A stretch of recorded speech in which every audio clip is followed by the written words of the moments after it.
Alright, with that, let me continue. Like what I mentioned earlier before the break, we're going to look at various types of information system. I need to go slightly slow, reason there are many different types of information system that we're going to go through. Please try to understand slowly, and if you need me to elaborate further, let me know. Some of you might find some of the terms are not familiar for you, or it is new to you. I can always go through with you again. The very first type of system that we're going to cover for today is what we call decision support system. This decision support system under the category of MIS,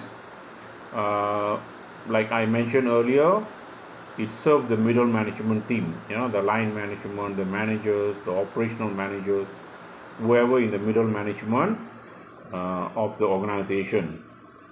Also supports non-routine decision making on ad hoc basis, not routine. Routine is quite easy, we can automate it, but anything that pops up, anything that appears, anything that need to be solved on urgent basis, on non-routine basis, that's where the decision support system comes in, will be helpful.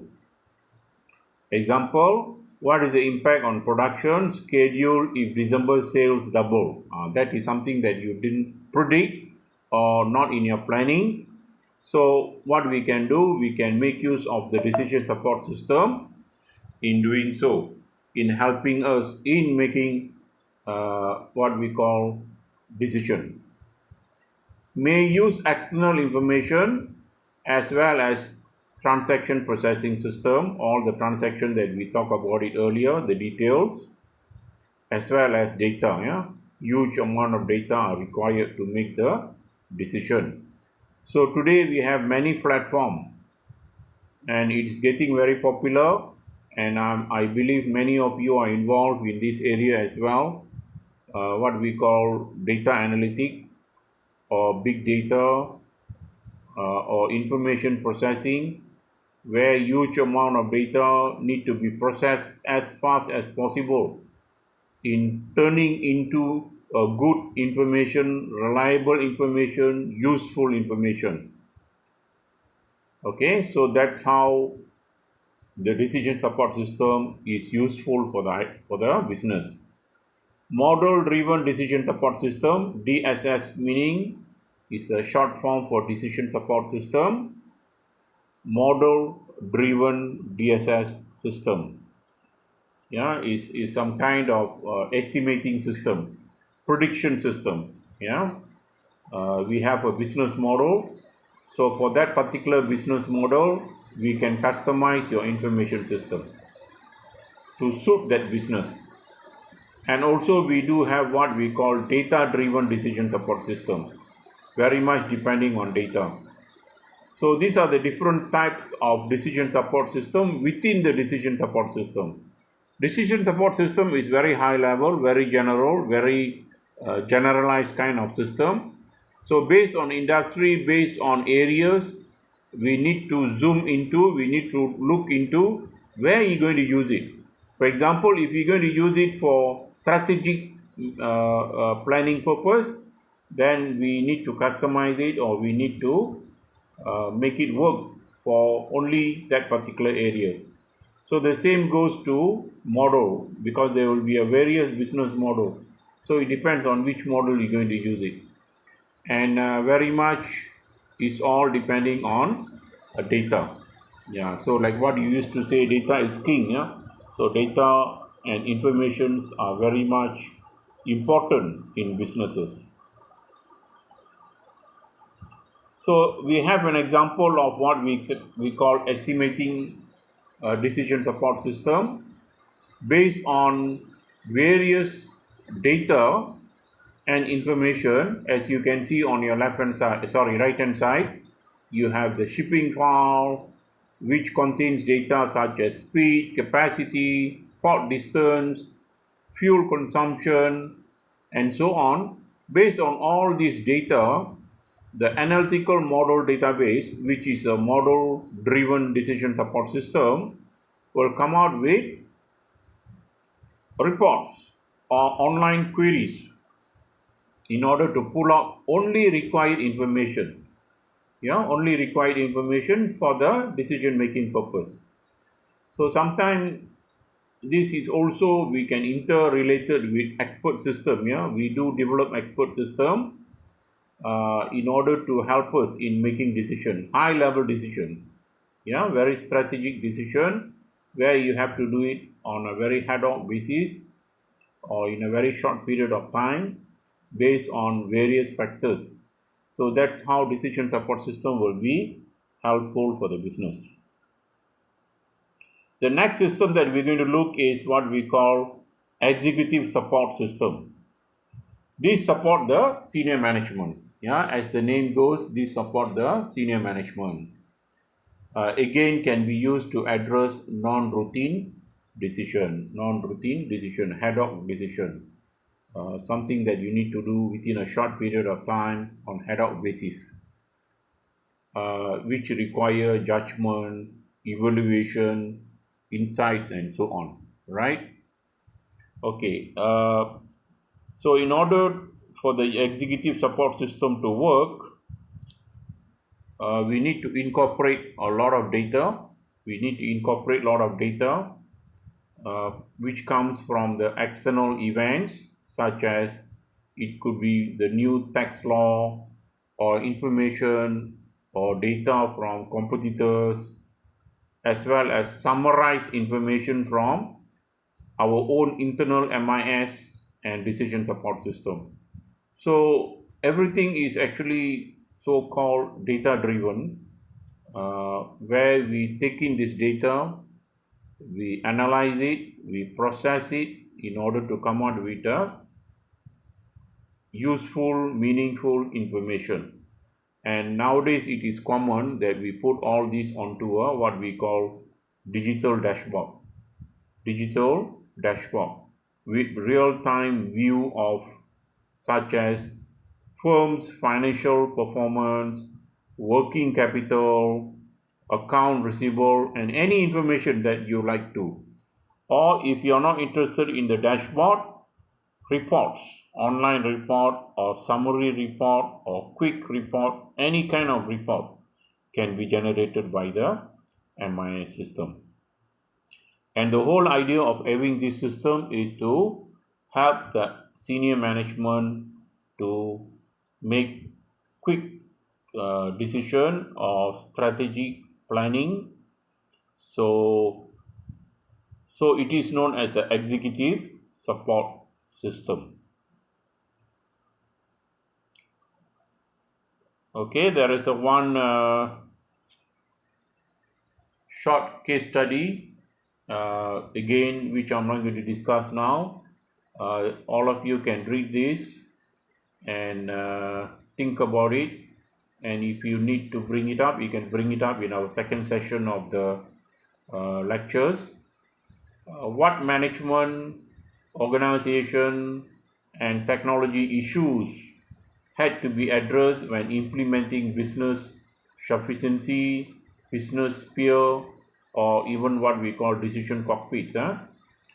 This is basically another ways of preparing or customizing data into information to help the business. How did these decision-making tools change the way the company ran its business? How effective are they and why? How are these systems related to P&G business strategy? So what you can do, if you guys have some time, you can go and search from the internet or any magazine or white papers, how these what we call decision-making tools help the company running their business. So all these are business terms, different organization, different companies, different IT companies. they will come out with, this term. For example, IBM might call it differently, Google might call it differently, Microsoft might call it differently. It just to make it interesting and sound attractive for the business entities to purchase all the system, more or less to serve either in making high level decision, strategic planning, and so on. That's where we use these tools in order to run the business better. The whole idea is to have more profit.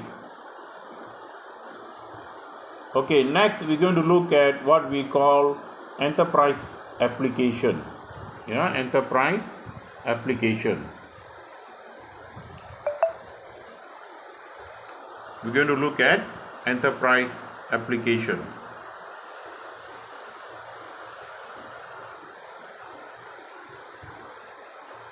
Why we need this enterprise application? First of all, let me explain to you. I'm very sure all of you are aware of what is enterprise. Like I mentioned earlier, it is not individual or small scale businesses, but normally it is quite a large or medium size enterprise businesses, and they need such application in many ways. So in today's world, we can say that most of the enterprises or businesses are all fully automated or fully computerized. In other words, we can call it computerized, and systems are being used to do their businesses, and also to cover all functional areas in their businesses. Even to execute the business processes across the firm, across the company, are all fully automated. And also these enterprise applications serve all levels of management: top level management, middle level management, and so on. So it is not very specific, but it is for all. And there are 4 major applications at a very high level that we can look into. One is known as an enterprise system. One is known as a enterprise system. The next is known as a supply chain management system. Supply chain management system. The next known as a customer relationship management system, or we call it CRM system. And the last one is known as a knowledge management system. So these are quite a large system which are available today for many businesses. It depends what we are looking for. If it is a general business, we can always use the enterprise system. If you are very much related to or involved in supply chain, then you go for the supply chain management system. But in other words, you will find all these systems in one particular business. In one particular business, because the business today is complicated. Unless you source it out or outsource, otherwise you need all these enterprise application in order to make the businesses work for you.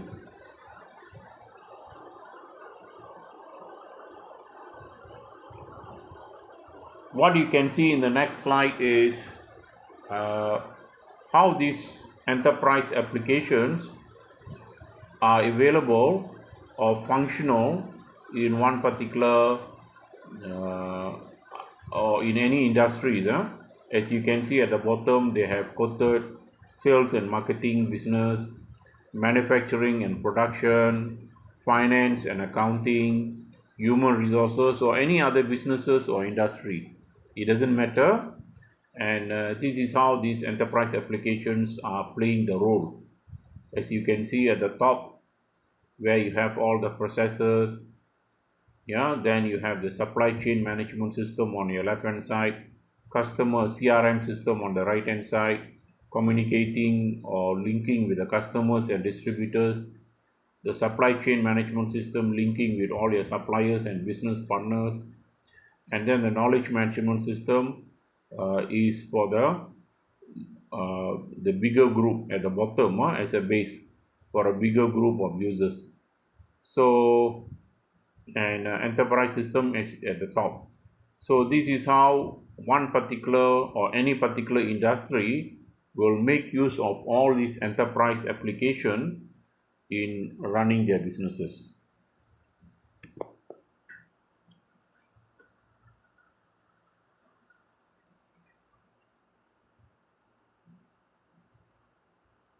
Similar to any other system, this enterprise system collect data from different firms, function, and stores in a data or in database, and then this data will be retrieved for the processing purpose.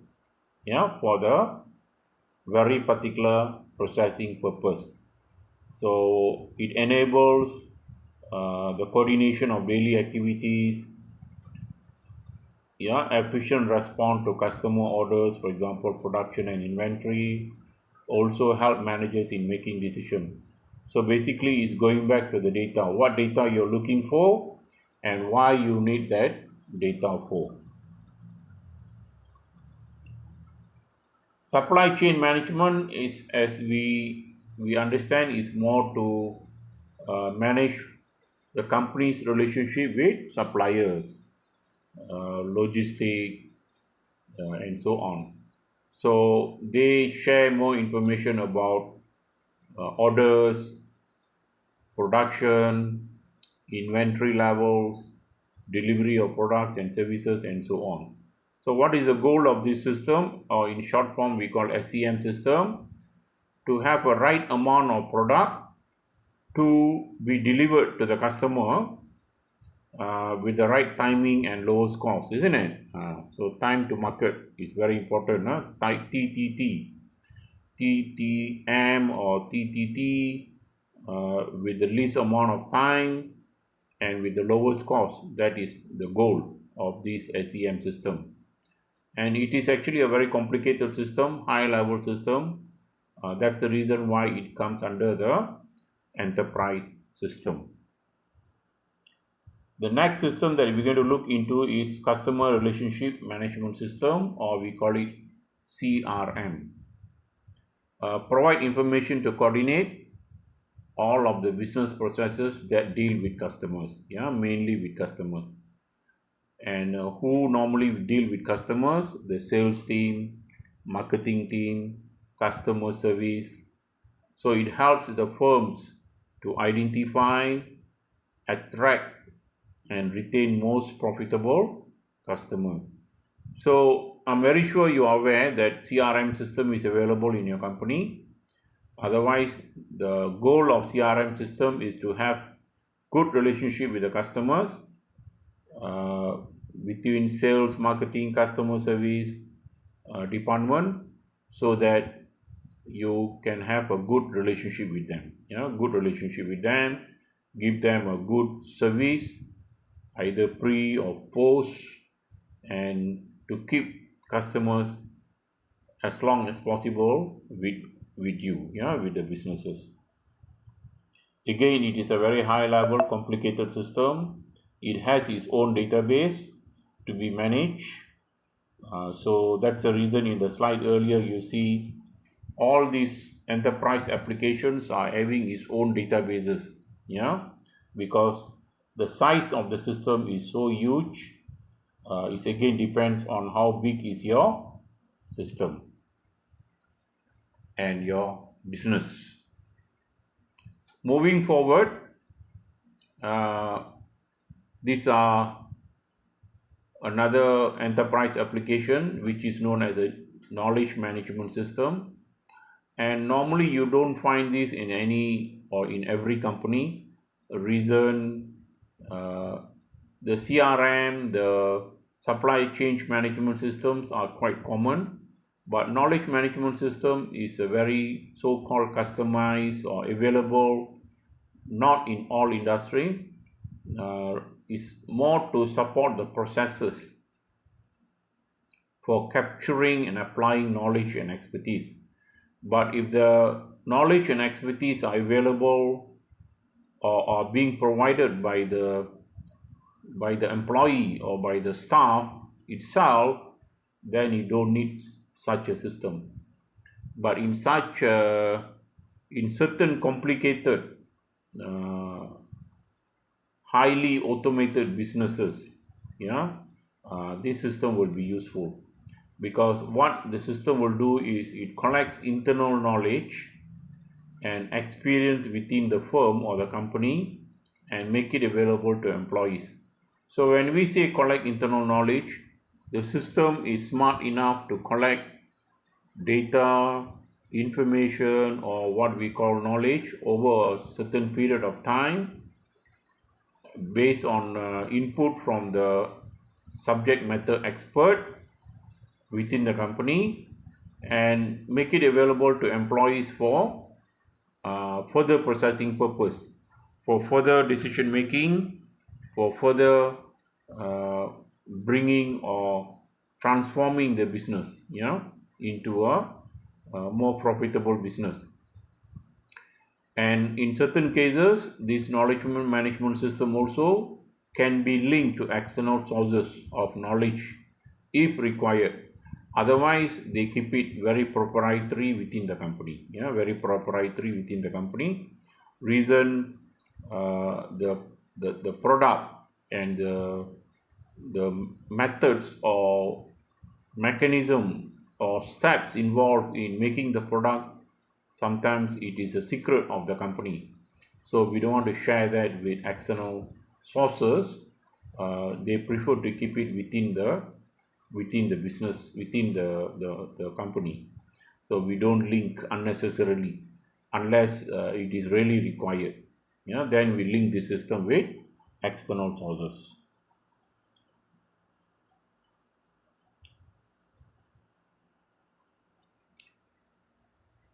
Okay, let me check 1 minute with the meeting. Is anyone got any questions? Okay, looks like no. I hope so far everything is okay. If you guys have any question, just please stop me. Otherwise, I will continue with my lectures. And like what I said last week, I'll continue with my lectures. Maybe for another 10 to 15 minutes, and then the second part of the lectures we leave it open for discussion. Open for discussion, otherwise it will be too heavy for you. Okay, let me continue with the lectures. Okay, over here, in order to increase integration and in order to make the flow of information smoother and better, we got to understand these terms beside internet. I know internet is a term that everyone is familiar with. Everyone is, understand what is internet is all about. But there are two other terms that also that you need to know. How it helps the business, especially on the e-global related business. One is known as the intranet. Intranet means internal company website accessible only by employees. Okay. I'm very sure some of you are very familiar with this term. Normally, we develop websites for the public, for everyone to access. For example, Lazada.com, Shopee.com, Amazon.com. All those are where Google.com, everyone can access it. That is internet. But when you develop a website and only you allow your employees to access it, only you allow your employees to access it with restriction, meaning you have login and password, you call that intranet. Yeah, only accessible by the employees, not even by your customers, not by external parties. We call that intranet. Next, you develop another platform, or you expand your platform or your access to external parties. For example, to your vendors and suppliers, you call that extranet. So now, not only your website can be accessed by your employees, but also some portion or some section of your websites, you extend the accessibility into external parties such as vendors and suppliers. So you call that extranet. And sometimes we also use this to coordinate supply chains, supply chains. So we call that extranet. So I hope I make it clear what is intranet and extranet on top of internet, on top of internet. The other types of information system that I would like to cover with you tonight, guys, are what we call e-business, e-commerce, and e-government. I know it's a bit too much of information, but this is how the structure of the course is. So let's look at what is e-business. Use of digital technology and internet to drive major business processes. Use of digital technology and internet to drive major business processes. That is what we call e-business. So whenever you use digital technology, digital platform, social media, Facebook, or sometimes even YouTube, Instagram, you see many big players, they are doing advertisement, they are doing videos on this platform, and there are many other platforms available, advertisement, ads on your website, uh, videos on your websites or on public websites or on public e-commerce sites. For example, on Lazada, you can see a lot of ads. On Amazon, eBay, you can see a lot of ads. That's what you call e-business. Especially one popular platform is definitely Facebook. Okay, that is e-business, very quite general. Then what is e-commerce? It's a subset of e-business. E-commerce is a subset of e-business. Buying and selling goods and services through internet. So some of the examples that I used to quote with you during my lectures is what we call Lazada.com, Alibaba.com, eBay, Amazon, and there are many other popular websites throughout the global. So when you buy and sell goods and services through internet, like in Malaysia we do have muda.my, we call that e-commerce platform. It is not as huge or as large or as big as e-business, but it is a subset of e-business. And then there is another category of e-platform which we call e-government, where using internet technology to deliver information and services to citizens, employees and businesses. And normally this owns by the government department, government department. So we call e-government. And if you see the website, normally it has the extension of .gov. Any government, any countries, they might have this extension of .gov. Then we know it is a e-government website. E-commerce, in some countries, some website is very specific, otherwise it is just a .com. The same goes to e-business.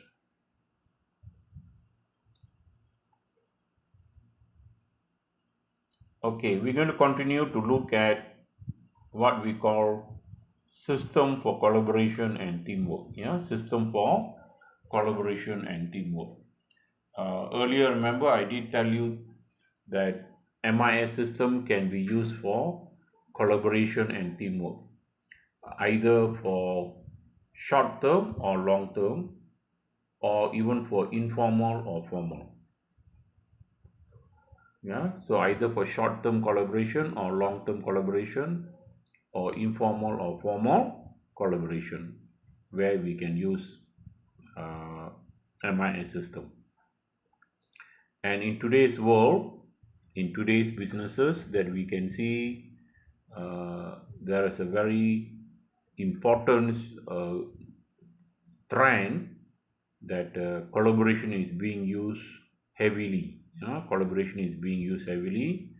The reason is, like what I mentioned earlier, the nature of work, the nature of business is transforming. What we call before pandemic and after pandemic. So the collaboration becoming very important to survive, to continue to run the business. Also due to growth of professional work, there are more works or new kind of works are popping up or are being generated or being created. So we need a lot of collaboration with digital platform. Changing organization of the firm. Yeah, many companies are moving into e-global or e-business. Changing scope of the firm, direction of the business, emphasis on innovation. Of course, innovation plays a very important role in making all this happen. And behind innovation is IT or information system, and also changing culture of work. So there are many reasons, or there are many factors what is pushing for collaboration in today's world to survive further, to take your business to the next level.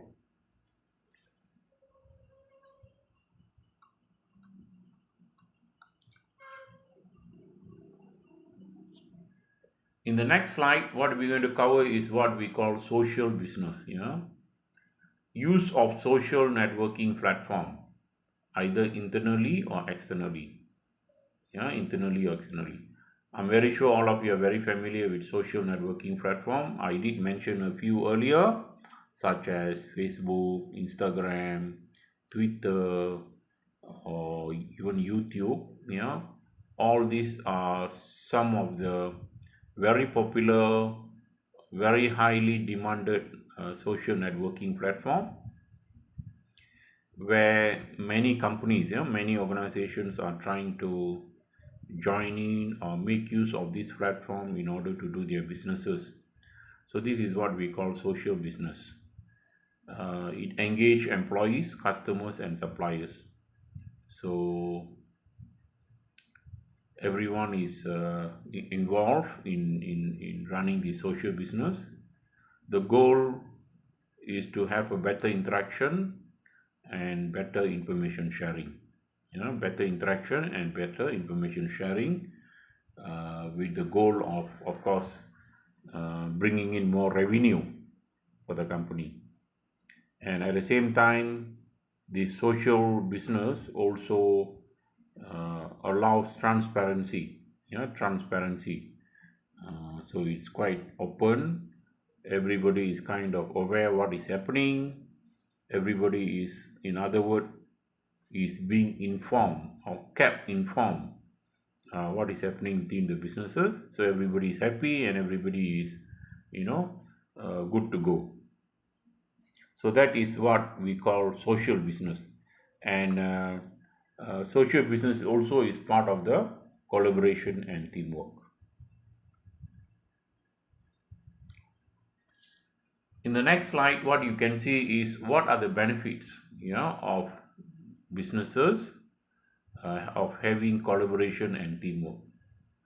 Like what I mentioned earlier, I think there is no business can survive or can last longer if they are not onto all these platform, or not into collaboration, not into teamwork.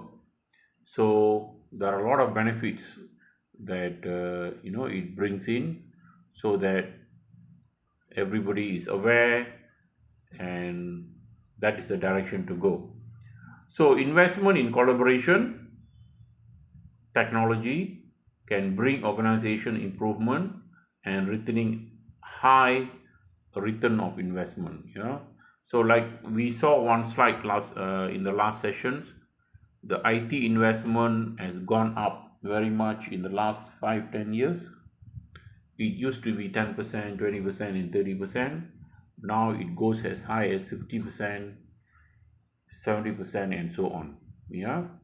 So that's how the importance of IT investment is in today's world.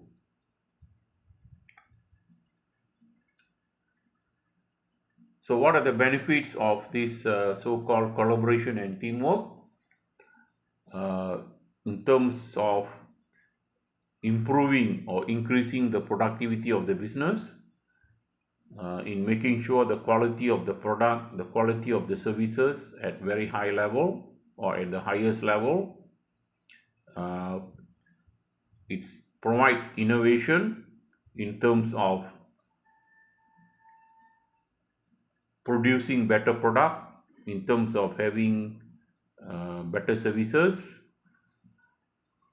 and so on, including customer service, and definitely to have better financial performance for the company, meaning more profitable sales growth, and so on.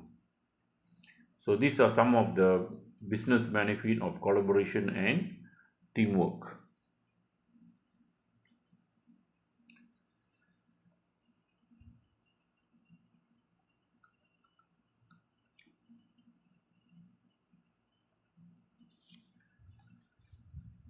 When we look at requirement for collaboration, what you can see in these slides, it can be broken down into two areas. That is, successful collaboration requires an appropriate organizational structure and culture, along with appropriate collaboration technology. So these are the two areas. One is known as a collaboration capability, where we need to have open culture, decentralized culture, and collaboration. The other area is collaboration technology, use of collaboration technology for implementation and operational purpose, use of collaborative technology for strategic planning. So with all these collaborative works, technology, we can have a high level of collaboration quality, which directly affecting the firm performance. That's the reason collaboration is very important. It plays a very critical role in business today, in making sure the performance of the business is taken care for a long term.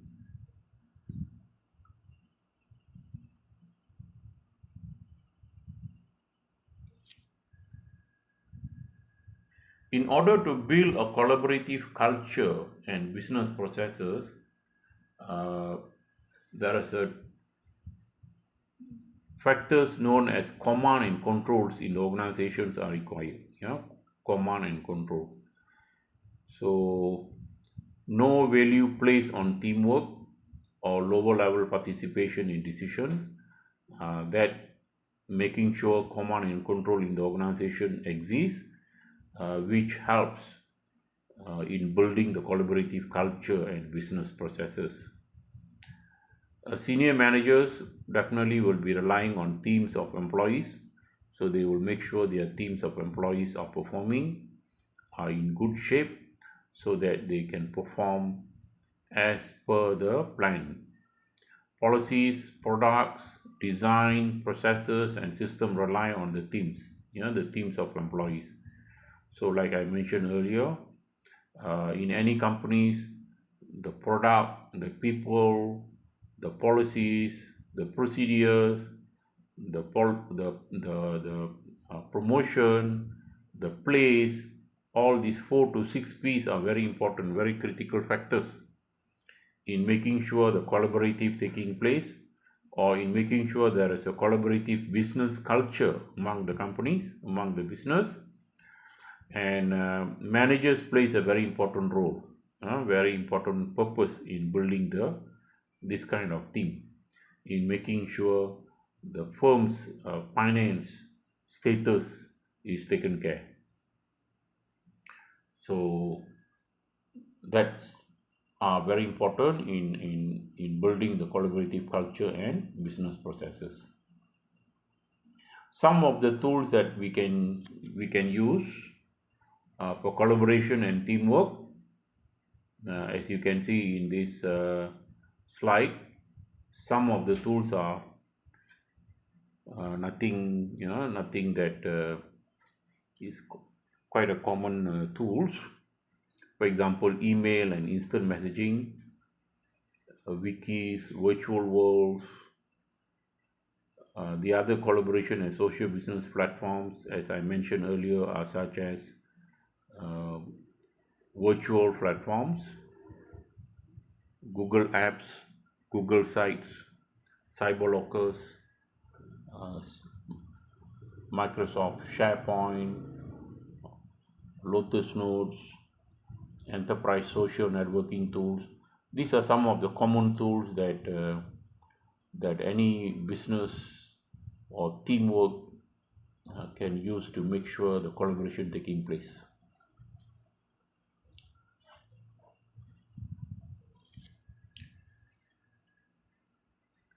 Enterprise social networking software capabilities. What are the enterprise social networking software capabilities? It provides profiles of that companies or business. It allows content sharing, feeds and notification for all within the organization.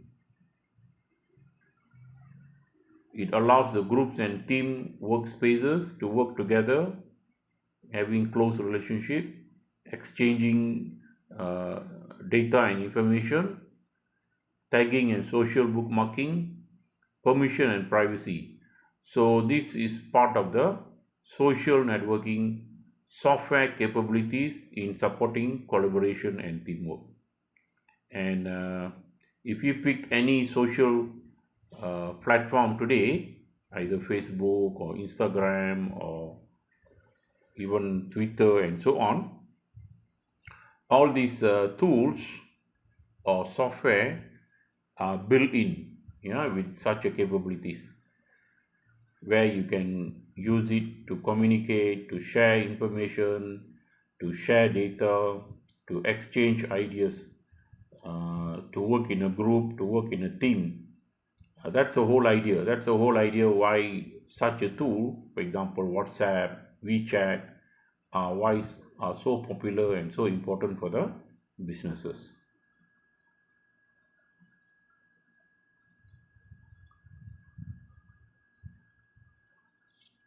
Okay, we did discover this in the last lecture. I did mention about space and time, 2 dimensions of collaboration technologies. One is space, or what we call location. Either it is remote or co-located, and also time, either synchronous or asynchronous. So these are the 2 dimensions of collaboration technologies. Synchronous meaning all happens at the same time, almost on real-time basis. Asynchronous, it could happen at any time at your own flexibility, but again it can be online, but it based on demand, not necessarily at the same time, but it can happen at any time at your flexible, based on your flexibility.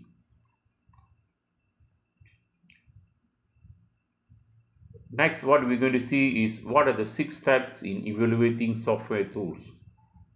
Just to give you some guidelines, in selecting software tools for collaboration and teamwork, there are some what we call 6 steps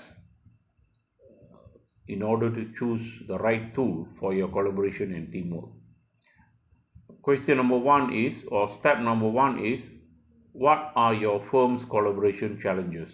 Okay, so based on your collaboration challenges, you choose or you look for the software tool. The next step is, what kinds of solutions are available? The third step is, analyze available products cost and benefit.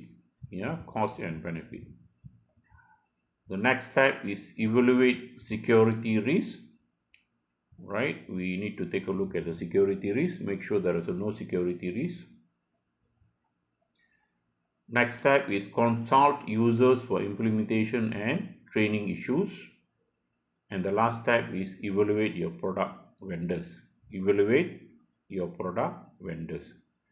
So these are the simple 6 steps that you can use as a guidance in selecting or in evaluating the software tools that you need for the collaboration and teamwork purpose, before selecting the tool. In the next slide, what you can see is the time and space collaboration tool matrix. I'm not going to go through this. Like what I mentioned earlier, you can go through this and we can discuss this later in our second session if necessary. Otherwise, go through it yourself and try to understand. Same time means, like what I mentioned, is face-to-face interaction. Different times, asynchronous, continuous tasks, but at different time, based on your flexibility, availability, and so on. Or remote interaction, or by communication and coordination. So this is how the time-space collaboration tool matrix looks like.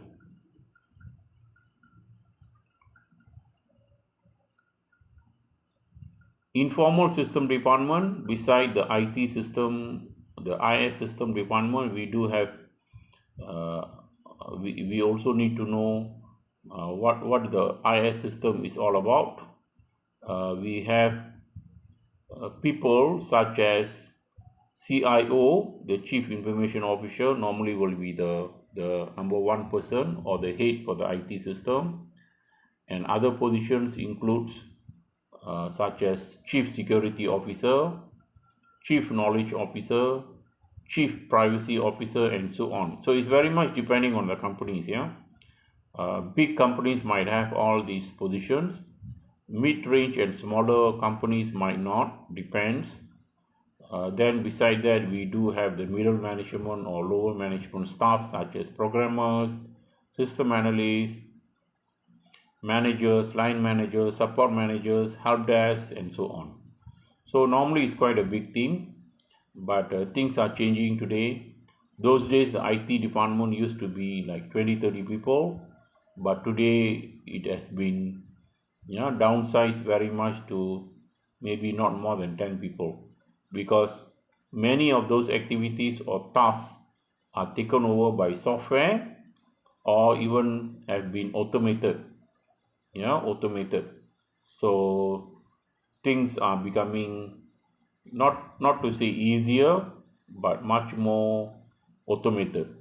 So that's the reason why we don't need such a big group like those days where we used to have 20-30 people under the IT department itself, but not anymore.